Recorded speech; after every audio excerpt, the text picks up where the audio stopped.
웬일 폭염에 폭우에 정말 정신이 없는 것 같습니다. 어제는 정말 정신이 너무 몽롱해가지고 무슨 생각을 하고 있는지조차 모를 정도로 아주 혼이 났습니다. 오늘은 조금 정신이 좀 드는데, 근데도 이렇게 아침에 오는데 얼마나 비가 많이 오는지 옷을 흠뻑 좀 젖었는데 다행히 좀 말랐네. 옆에 계시는 형제자매님들 반갑게 인사를 나누시면 좋겠습니다. 사랑합니다.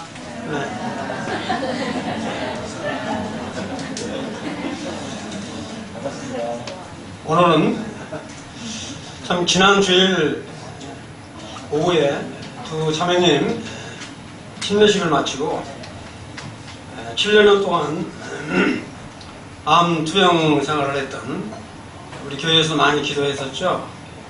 이영근 그 형제님 구원 간증을 듣고 또 침례식을 이렇게 베풀면서 그 가정의 소중함과 참 아내의 역할이 얼마나 귀하고 아름다운 것인가 이렇게 한 것을 이렇게 생각을 하게 되었습니다. 그러면서 이렇게 형님 가정을 생각하면서 참 하나님께서 최초로 만드신 이 가정제도, 정말 아내와 남편 역할을 아주 잘했던, 하나님으로부터 축복을 받았던 그런 사람들을 이렇게 좀 떠올려 봤어요. 사람마다, 성도님들마다 다 다르겠지만 저는 이 아브라함과 사라를 한번 생각을 해봤고요. 그 다음에 이 모세와 시보라 생각을 해봤고, 또 엘가나와 한나 생각을 해봤습니다. 특히 우리 육신적인 주님의 아버지인 요셉과 마리아를 이렇게 생각을 해봤는데, 그분 모두 다 정말 믿음 안에서 신실하게 있었던 사람들입니다. 하나님은 인간 모두가 자기가 화목하게 지내시면서 정말 생육하고 번성하고 그 다음에 충만한 가운데 정복하고 다스리면서 살도록 하셨죠. 그런데 정말로 이와 같은 순종을 가정 안에서 이루면서 살고 있는 가정이 얼마나 되는가. 믿지 않는 가정은 그만두더라도 우리 믿음 안에 있다고 하는 가정까지도 그렇지 못하는 현실이 참으로 안타까운 현실인 것을 보게 됩니다. 그런데 한 가지 그 변치 않는 사실은 정말로 가정이 화목하고 온전해야 그 사회와 그 국가가 정말 바로 세워진다라고 하는 사실. 그 다음에 정말 그 믿음 안에 가정이 화평하고 정말 건강해야 몸된 교회도 정말로 성령 충만하고 건강하다라고 하는 사실입니다. 또 이 교회를 통해서만이 사회를 변화시킬 수가 있다. 저는 그렇게 믿음을 가지고 있습니다. 하나님은 가정을 통해서 집안을 이렇게 이루시고 또 마을을 이루고 지역사회 국가를 건설해서 이 인류를 이렇게 번성케 하셨습니다. 또 하나님을 예배하도록 제사제도를 마련하셨죠. 사랑하는 형제자매님들, 나의 가정, 우리 집 이런 말을 스스로 하게 되면 어떤 감정이 드시나요? 정말 나의 가정, 나의 집은 정말로 하나님 보시기에 정말로 아름답고 행복한 하나님이 주신 복을 누리시면서 살고 있다라고 생각하십니까? 아니면 드러내놓고 말은 못하지만 그렇지 않다라고 생각을 하십니까? 그나마 각자 다 다르리라고 생각이 되어집니다. 누군들 이렇게 하나님이 주신 복을 누리면서 행복하게 살고 싶지 않은 사람이 어디 있겠습니까? 이미 하나님께서는 우리들에게 복을 내려주셨습니다.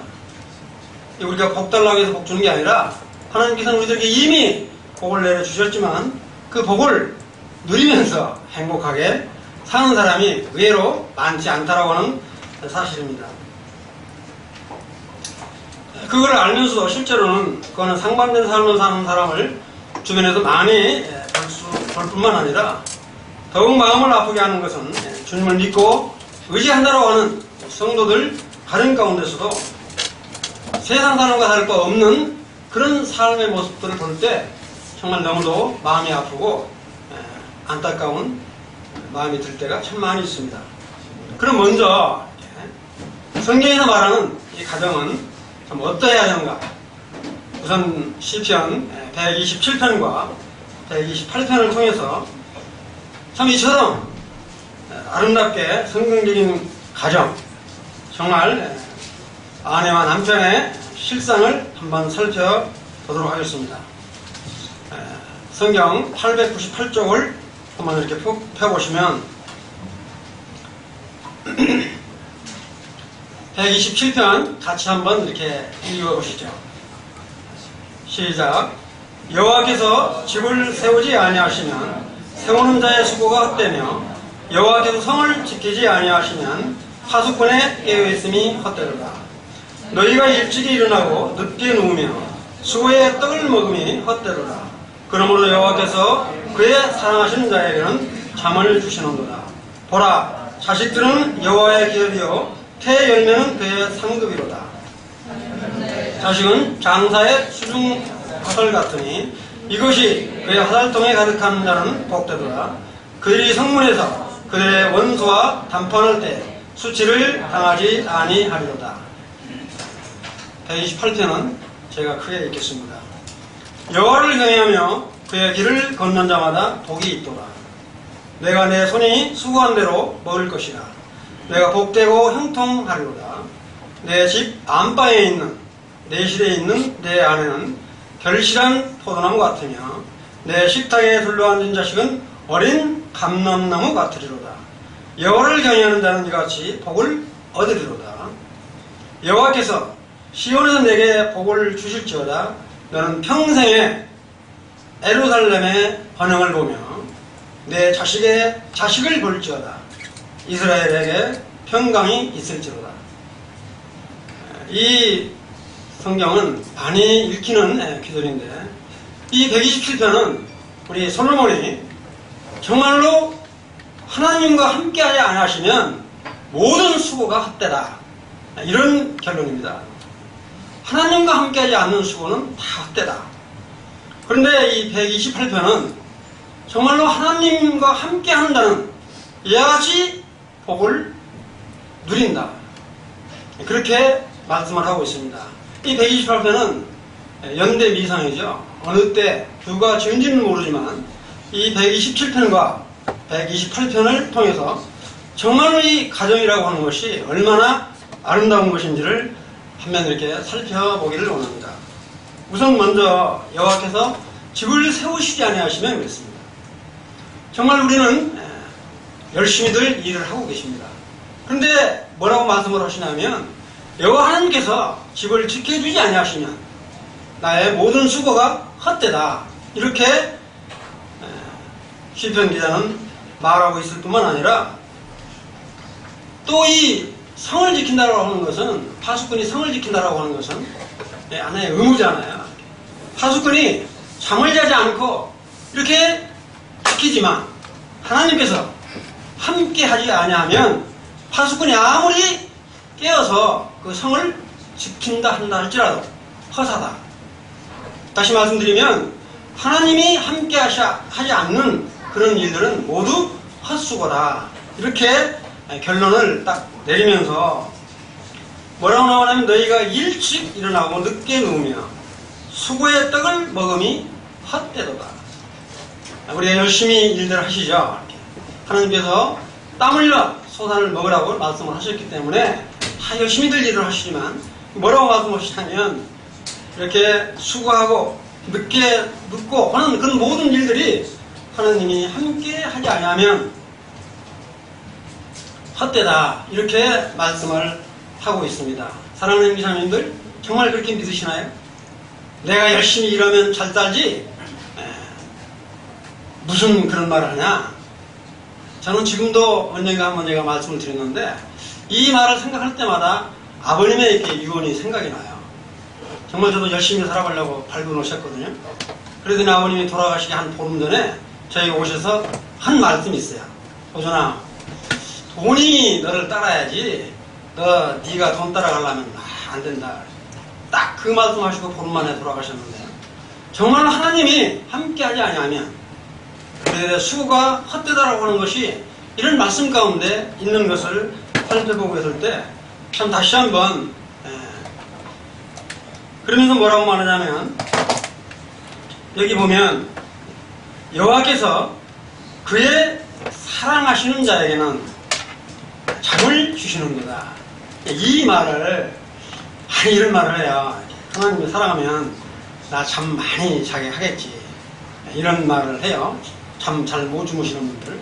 근데 이 말은 그런 말이 아니라, 그렇게 이제 해석하시는 분은 자유롭게 해석하시겠지만, 이 말은 정말 하나님께서 형통하게 사랑하는 자에게는 그가 깊은 잠은 잘다 한다 할지라도 그 잠 중에서라도 하나님께서 형통한 복의 복을 더해 주신다라고 하는 그런 의미입니다. 하나님께서 비록 우리가 잠들어 있을지라도 하나님께서 내가 사랑하는 자에게 그 같은 사랑과 은혜를 잠자리에 깊이 들어있을지라도 주신다는 거예요. 그러면서 3절에 보니까 보라, 자식들은 여호와의 기업이요 태의 열매는 그의 상급이로다. 젊은 자의 자식은 장자의 수중의 화살 같으니. 이 말씀은 우리가 어린이를 이렇게 태어나서 안고 오면 많이 이렇게 기도하면서 읊는 그런 장이라고 볼 수가 있습니다. 정말 자식은 하나님이 주신 최고의 상급이라고 볼 수 있죠. 뭐라고 말하냐면, 젊은 자의 자식은 장사의 수중의 화살 같다, 이런 표현을 했어요. 정말 이 군인, 이 장수가 싸움터에 나가서 풍성한 전통의 화살이 있어야 이렇게 막을 수 있잖아요. 적군을 물질줄 수 있고. 마치 자식이 그와 같은 역할을 해준다라고 하는 사실들입니다. 그런데 자식이 얼마나 귀한 것인가. 정말 하나님이 주신 상급 중에서도 아마 최고의 상급이라고 생각이 되어집니다. 그래서 이 5절에 보면 이런 말씀을 하시죠. 이것이 그의 화살통에 가득한다는 복대로라. 그들이 성문에서 그들의 원수와 담판을 할 때 수치를 당하지 아니한다. 이 성은 보통 재판을 하죠. 재판을 한다고요. 재판을 할 때 이 억울한 누명을 쓰고 재판을 받는다든지 또 거짓 증언을 한다든지 할 때 정말로 장성한 자기 자녀들이 그렇게 증인대 딱 서 있으면 함부로 이 사람을, 자식이나 아버지를 함부로 대하지 못한다, 그런 의미를 갖고 있습니다. 원수와 담판을 할 때 수치를 당하지 않고 정말 든든한 방패막이로서의 역할을 자식이 한다. 우리 사랑하는 형제자매들, 정말 이 자식과의 관계는 도저히 우리가 이렇게 답이 없죠. 자식을 잘 가르쳐야 되고 잘 해야 된다라고 하는 부모 모르는 분 한 분 안 계세요. 다 알고 있지만 정말 나는 내 자녀하고 정말 이렇게 잘 이야기를 하고 있는지 한번 생각을 해보시면, 저는 제 이제 경험을 보면 아내하고 이 딸하고 아들하고도 왜 그렇게 좋은지 참 대화를 잘하더라고요. 저하고 이렇게 대화를 하면 30초면 끝나요. 30초면 끝나요. 30초면 잘 있나? 뭐 이렇게. 근데 더 이상 할 말이 없는데 아내는 하여튼 딱 전화 바꿔주면 뭐 30분도 좋고 1시간도 좋아요. 근데 가만히 들어보면 달라요.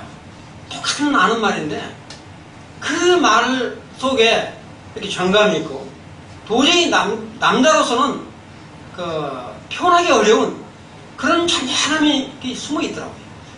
참 역할은 하나님께서 도저히 따라가지 못하게끔 그렇게 만드셨구나. 그래서 하여튼 자녀들하고 대화하는 것은 아내한테 이렇게 맡기고 나는 이게 간접적으로 아내하고 이렇게 이야기를 하는데 그것이 잘못인 줄 알아요. 근데 그렇게 잘 안 돼요. 억지로 안 되더라고.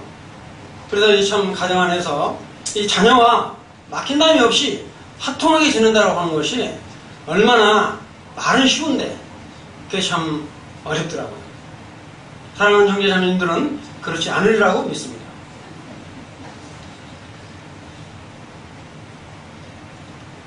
정말 이 가정이라고 하는 것이 얼마나 이렇게 포근함을 주고 아늑함을 주고 정말 어떤 이해관계가 전혀 없는 그런 관계이기 때문에 우리가 정말로 어렵고 힘든 그런 상황일 때 집에 들으면 포근이 싫을 수 있잖아요.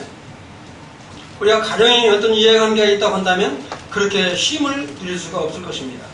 이와 같은 지금 이게 127견은 이처럼 이 솔로몬이 정말로 이렇게 여와 함께 하지 아니하면 모든 수고가 헛될 뿐만 아니라 정말로 이 자식이라고 하는 것이 얼마나 귀한 상급인가를 지금 이렇게 언급을 하고 있습니다.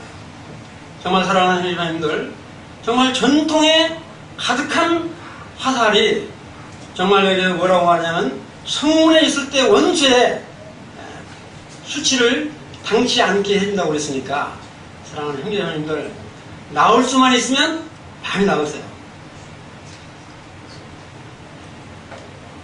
뭐 말씀을 안 하시는데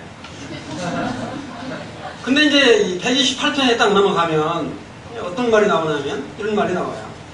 여호와를 경외하면 그의 길을 걷는 자마다 복이 있도다. 여기는 이제 여호와를 경외하는 자에게 받는 이 축복을 말을 하고 있습니다. 내가 내 손이 수고한 대로 먹을 것이다. 이 축복이죠. 수고한 대로, 정말 하나님께서 수고한 대로 이렇게 먹을 수 있도록 해준다는 의미잖아요. 그러면 뭐라고 그래요? 내 집 내실에 있는, 내 집 안방에 있는 내 안에는 결실한 것 같다고요? 포도나무 같으니. 우리가 내실이라고 하는 것은 정말 부부가 정말 거기서 가정의 모든 대소사를 다 논의하는 정말 아름다운 참 그런 곳이죠. 그런 곳에 뭐라고 하냐면 내 안에는 결실한 포도나무 같아요. 저는 이 문구를 읽을 때마다 어떤 생각이 드냐면 결실한 포도나무는 어떻습니까? 아주 포동포동한 이 포도 열매를 딱 보게 되면 정말로 이렇게 안에는 그와 같이 건강한 자녀들을 포도나무잎처럼 많이 난다라고 하는 것이다. 그렇게 그러면서 뭐라고 그래요? 바로 그 다음에 내 식탁에 둘러 앉은 자식들은 뭐라고 그랬어요?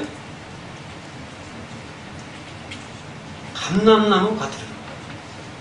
이 감람나무는 이렇게 새싹이 나서 최소한도 30년이 되어야 열매를 열고, 그 감람나무에서는 몇 가지가 이렇게 소용되느냐면, 이 감람나무는 정말로 이 올리브 기름을 내고요. 그 다음에 뭐냐면 향료를 내고, 향품. 그 다음에 뭐냐면 이 식용으로도 쓸 수 있고요. 그 다음에 뭐냐면 이 나무는 정말로 이 가구로 사용될 수 있는 그런 아주 요긴하게 사용하는, 그래서 이스라엘의 대표적인 포도나무와 감람나무를 예를 들어서 말을 많이 하고 있습니다. 정말 상에 이렇게 포도나무처럼 많은 자식들이 이 감람나무처럼, 어떤 자식은 기름의 역할을 하는 자식도 있을 수 있고, 또 어떤 자식은 이렇게 약재로 사용될 수 있고, 어떤 자식은 정말 이렇게 향료로도 사용될 수 있고, 어떤 자식은 정말 이 조각목으로도 사용될 수 있는 이와 같은 역할을 한다고 하는 것입니다. 그래서 뭐라고 하냐면 내 안방에 있는 내 안은 결실한 포도나무 같으니, 그 다음에 상에 둘린 자식들은 어린 감람나무 같으리라. 정말 우리가 보통 그러죠. 이렇게 가정 안에서 어떤 지역사회를 위해서 또는 국가를 위해서 좀 훌륭한 인재가 그 가정에서 태어나면 그 가정의 영광이라고 이렇게 말하잖아요. 그와 같은 자녀가 우리 집 안에서 태어나올 수 있다라고 하는 사실입니다. 그래서 정말 저는 이 글을 읽을 때마다 그런 생각이 들어요. 정말 이렇게 이 자녀들을 많이 낳은 여자분들을 보시면 거의 대부분이 건강합니다. 그래서 건강을 위해서라도 자녀들을 많이 낳으세요. 정말 이렇게 지금 말씀을 하시면서 뭐라고 하냐면 4절에 여호와를 경외하는 자는 이같이 복을 얻으리로다. 그러니까 이미 정말 그 여호와와 하나님을 악망하고 의지하는 자에게는 이미 하나님께서 복을 내려주셨다고 하는 사실입니다. 우리가 이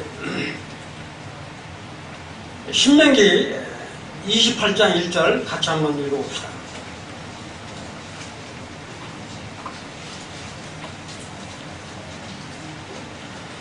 정말 이스라엘 백성들이 이렇게 출애굽을 해서 이제 가나안 땅에 들어가기 전에 지금 하나님께서 이스라엘 백성들을 향하여 모세를 통해서 지금 증거하고 있는데 여기 이와 같이 정말 하나님이 이스라엘 백성들에게 어떻게 할 때 복을 주겠는가를 지금 말을 하고 있습니다.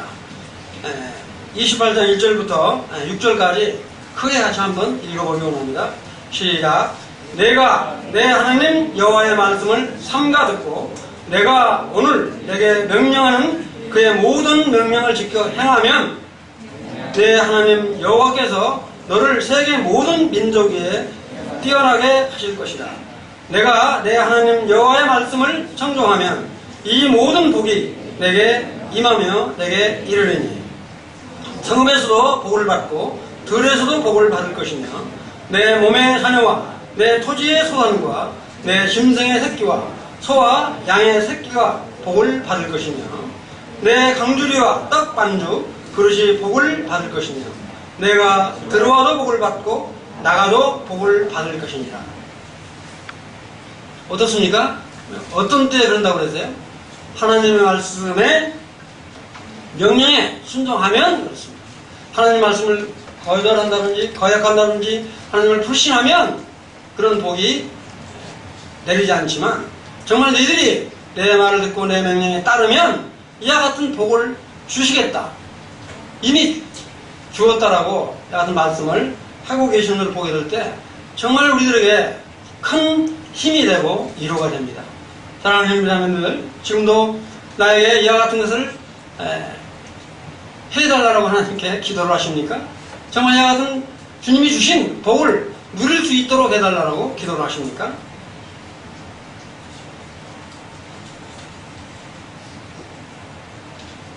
다시 시편에 넘어와서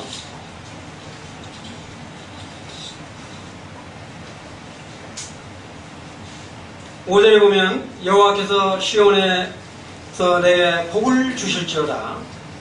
너는 평생에 예루살렘의 번영을 보며 그랬습니다. 좀 여기 보면 시온은 하나님의 임재를 이렇게 뜻하고 있잖아요. 하나님의 임재 가운데 복을 이렇게 주시는데 정말 이 예루살렘은 어떻습니까? 하나의 성이죠. 정말 이 여호와를 경외하는 그 이스라엘 백성들을 향해서 이 예루살렘의 이 번영을 이렇게 지금 선포를 하고 있어요. 이건 마치 뭐도 똑같냐면 영적인 의미로 교회를 이렇게 생각할 수도 있어요. 이 정말 하나님의 임재 가운데 있으면 이와 같이 예루살렘에게 번영을 주실 뿐만 아니라 그 다음에 나오는 글을 보게 되면 이런 말이 있습니다.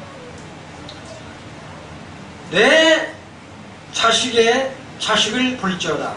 정말 믿는 자의 후손의 후손을 이어갈 때 뭐라고 말씀을 하고 계시냐면 평생에 예루살렘에 이스라엘의 평강이 있을지로다. 이 예루살렘을 통해서 전 이스라엘 국가가 평강을 얻는다라고 하는 사실들을 생각을 할 때 아까 말씀드린 대로 정말 이 가정을 통해서 정말 성읍이 번영을 이룰 수 있고 또 이 성읍을 통해서 나라가 이렇게 영구히 서게 되는 것을 이 지금 작자 미상의 시편 기자는 지금 이렇게 노래를 하고 있는 것입니다. 사랑하는 형제자매님들, 정말 이 시편 127편과 128편의 가정을 이렇게 이루려고 한다면 정말 아내는 어머니 역할과 정말 남편 되는 아버지 역할이 얼마나 중요한가는 두말할 필요가 없죠. 가정은 가장되는 남편과 아내가 중심이 되는 것이 정말 하나님의 명령일 뿐만 아니라 성경령이라고 다들 알고 계십니다. 어머니와 아버지와 어머니, 정말 우리가 그와 같은 것들을 생각해 볼 때 정말 아까도 말씀드렸지만 어머님의 그 이 포근함과 정말 그 자상함, 또 아버지의 엄격함, 그러면서 아버지는 무엇이든 다 이렇게 이루어질 것 같은 그런 그 든든함이 우리 가정 가운데 이렇게 머물러 있지 않습니까?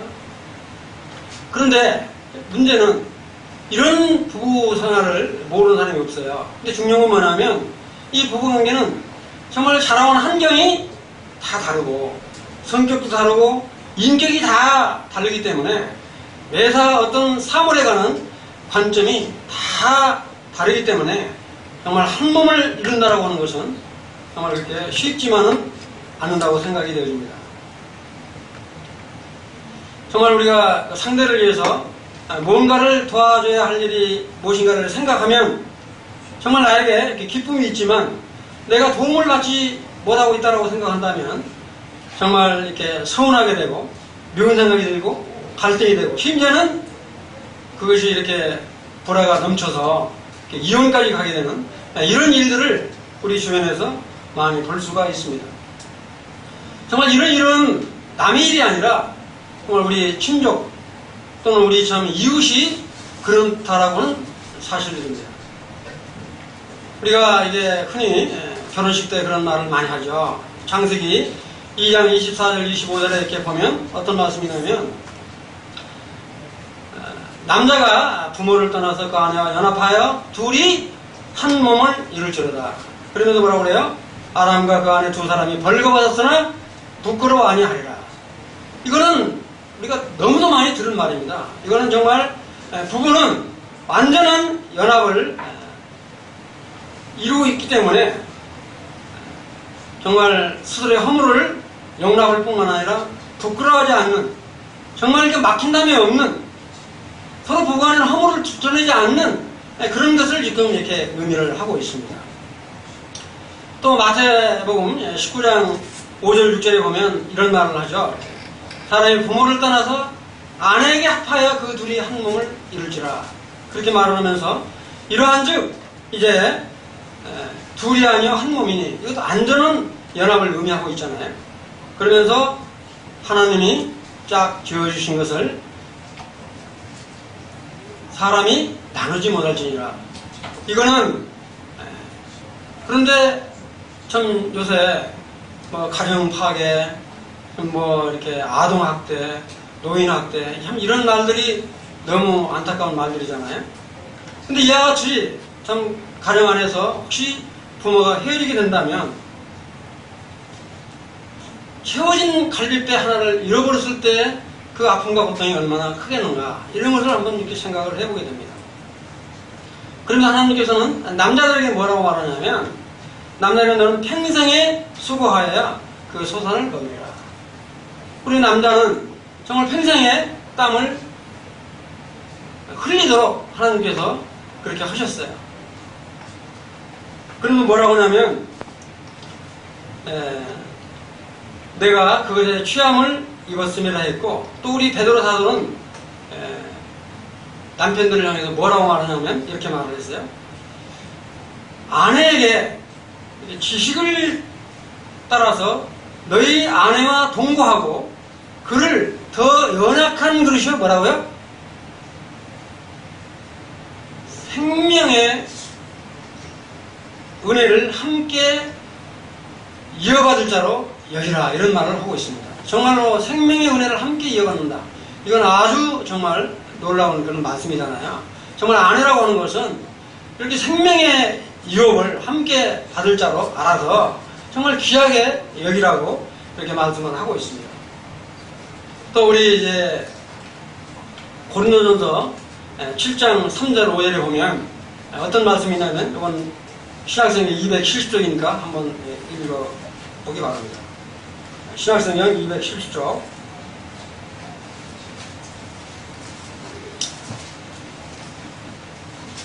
제가 5절 6절까지 이렇게 읽겠습니다.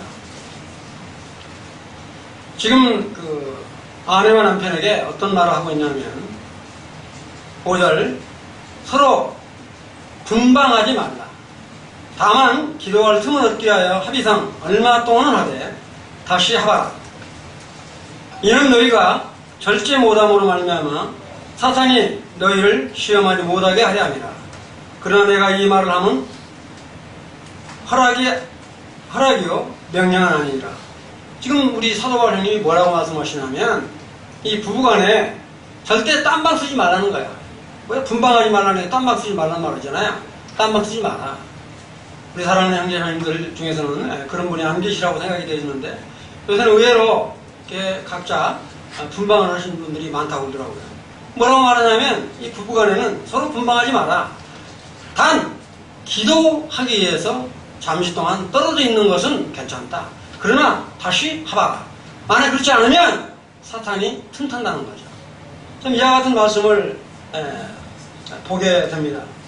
정말 또 우리 교회 안에서 장로나 일꾼들을 세우는데 우리가 보통 이런 말씀을 많이 보죠. 이렇게 디모데전서 3장 4절에 보면 이런 말을 합니다.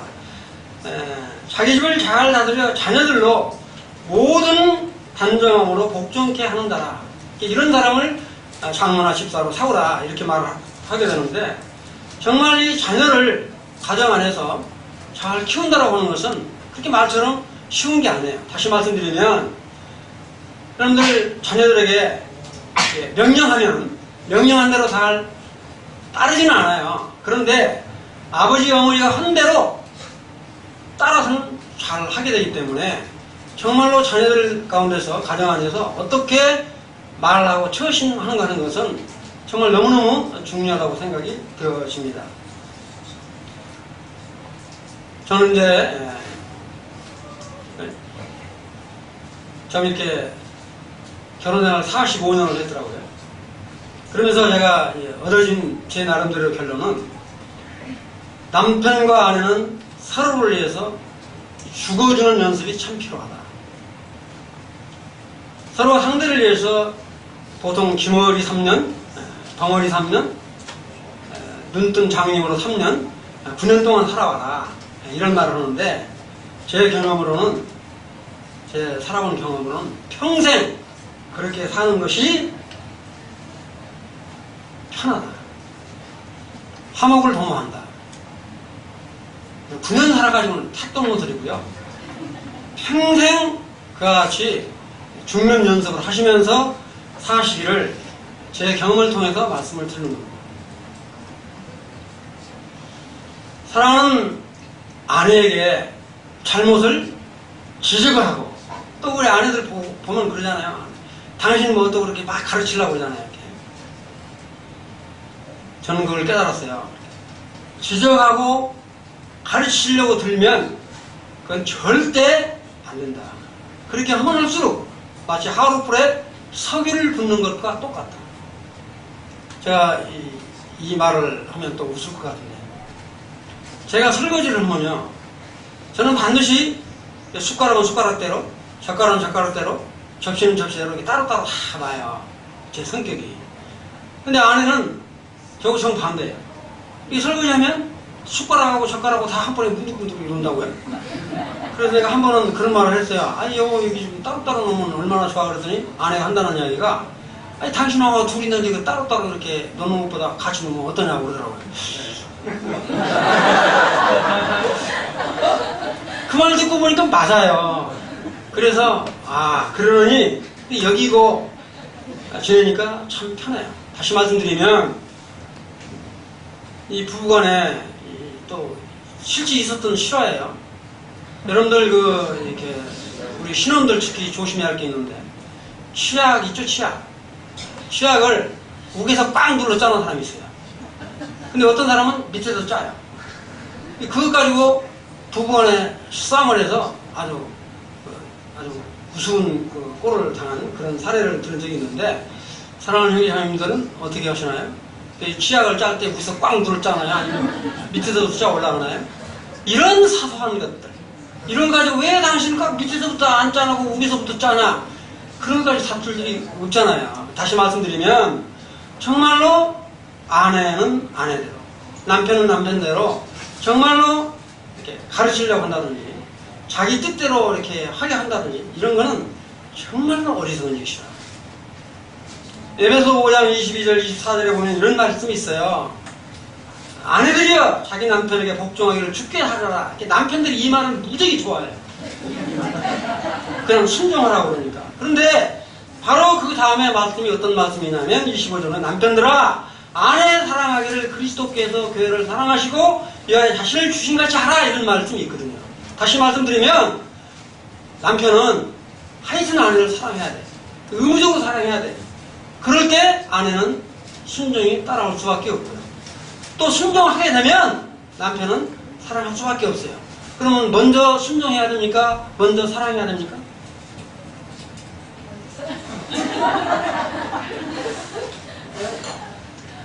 이 성경은 아주 이렇게 공평하게 말씀을 하고 계십니다. 정말 우리 가운데 가정 안에서 정말로 이렇게 화평한, 그래서 정말 그 차고 넘치는 그 사랑과 그 기쁨이 교회 가운데 타고 넘치기를 바라는 마음이 있고요.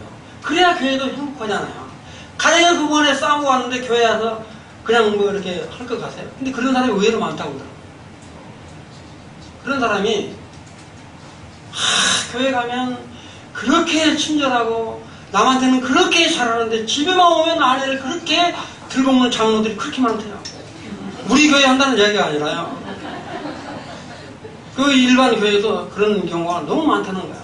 그래서 이 교회 상담사 이야기 들어보면 제일로 부부간에 싸움받길 많이 하는 사람 누구냐면 그 장로들하고 사역자 되시는 목사들 아내들이 그렇게 많대요.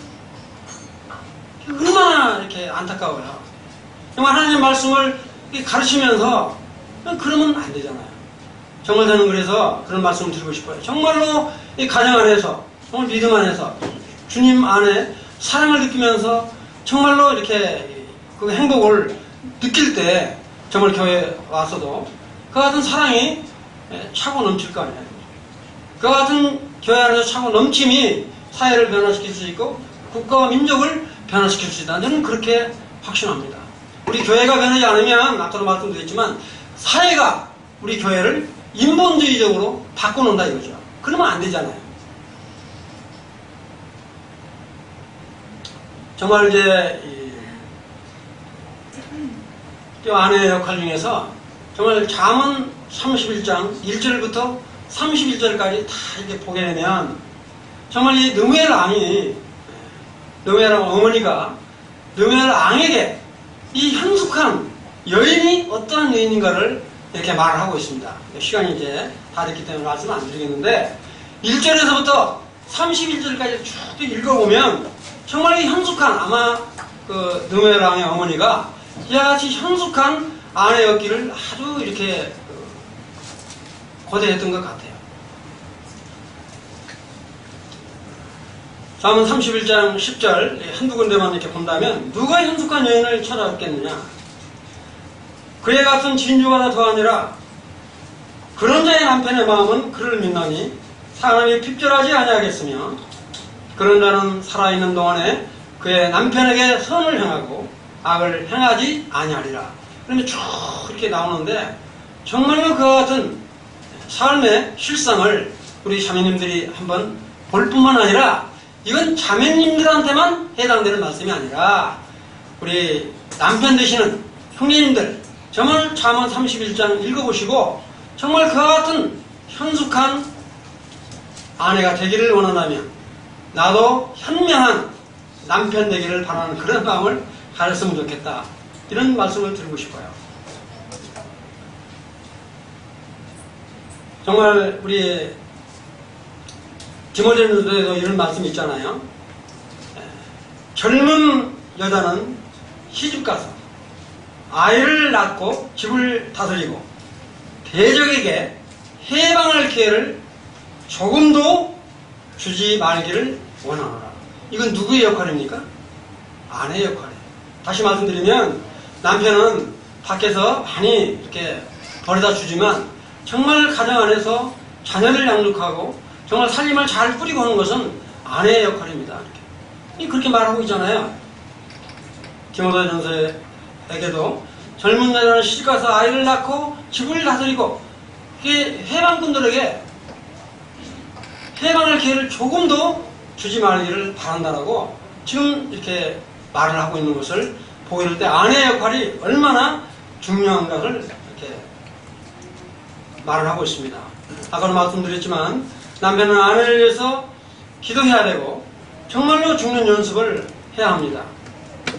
아내 또한 남편을 위해서 기도해야 될 뿐만 아니라 죽어줘야 됩니다. 그래야 송장하고는 대화가 안 되잖아요.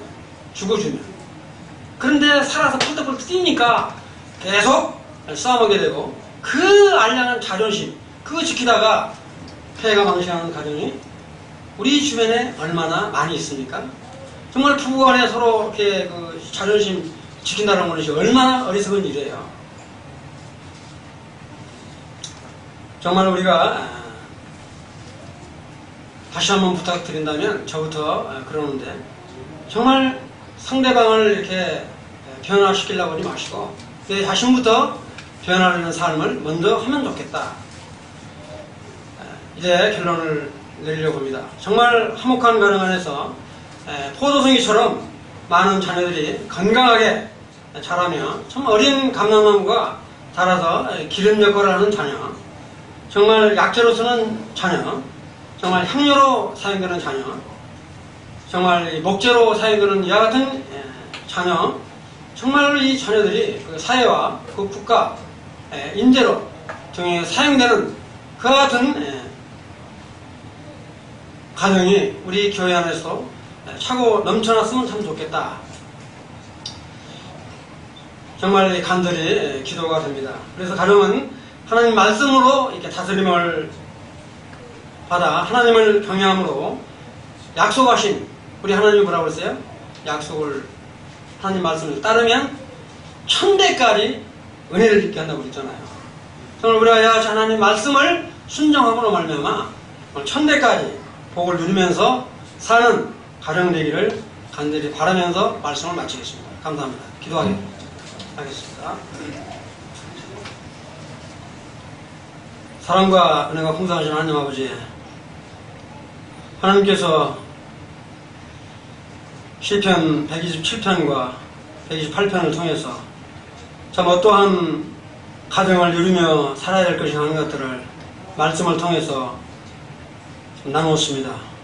사랑하는 주님, 정말 내실에 있는 아내는 결실한 포도나무 같으며 상에 들린 자식은 어린 감람나무 같으리라고 하신 말씀들을 생각하게 될 때, 또 자식은 장사의 수중에 화살 같다 말씀을 하셨을 뿐만 아니라 참 성중에 있을 때 참 수치를 당시 아니한다고 말씀을 하셨사옵나이다. 참 주님이 피주고 사신 이 교회 가운데 성도들이 온전히 하나님 말씀 안에 사로잡히게 하시고 좀 성령님의 역사하심으로 참 주님이 주신 그 복을 누리며 사는 날이 되도록 참 은혜를 베푸실 뿐만 아니라 날마다 우리 예수 그리스도로 말미암아 승리하는 삶을 영위할 수 있도록 은혜 베푸시기를 원합니다. 그래야 정말 가정 안에서 화목과 화평과 안흥과 복이 차고 넘치게 하시고 또 교회 안에서 이와 같은 참 주님의 사랑과 은혜가 차고 넘치게 하여 이 사회를 변화시킬 뿐만 아니라 이 국가를 변화시켜 갈 수 있는 그러한 참 교회로 또 가정으로 삼아주시기를 간절히 원합니다. 오늘 같은 주신 말씀에 감사를 드리오며 우리 예수 그리스도의 이름으로 기도하옵나이다. 아멘.